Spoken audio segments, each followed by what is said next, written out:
of explosions have been heard near the Fukushima nuclear plant in Japan.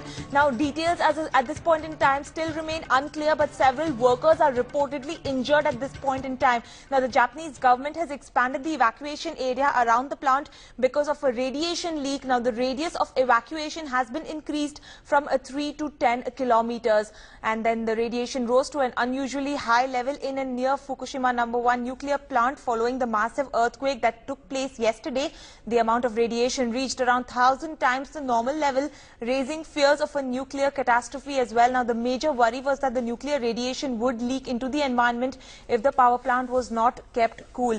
But clearly, this is the big news that we are tracking this hour. Let's also tell you that the coolant system at the Fukushima power plant was disabled after the quake that took place yesterday, but a prompt delivery of coolants by a US Air Force plane averted that disaster. But at this point in time, the news that we are getting is that the Fukushima power plant, there has been a nuclear disaster that has taken place. Evacuation processes are going on at this point in time, but details are still awaited. In fact, let's also tell you that the Japanese government officials say that there was a shaking and a trail of white smoke at the power plant in the area devastated by the massive earthquake. For more on the story, let's go across to our correspondent Rishabh Gulati. Rishabh, it's over to you. What more details can you give us? A very, very worrying news coming, Srishti, from the Fukushima plant #1, the #1 reactor at the Fukushima plant. Remember, there are 5 reactors over there.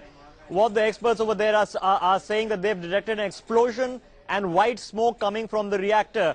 The experts have also detected cesium particles. Cesium is a radioactive particle that is produced as part of a nuclear chain reaction. That's the first particle to watch out for in the event of a meltdown. So the fears rising that a meltdown in reactor #1 in the Fukushima nuclear power plant may indeed have begun. Remember, yesterday after the earthquake, the cooling systems of the Fukushima #1 reactor shut down. The plant had an 8-hour backup power supply. That backup power supply ran out a few hours ago. Despite more coolant that has been pumped in, it seems that at least the residents in at least the 3 mine area have been evacuated as they detect those radioactive particles.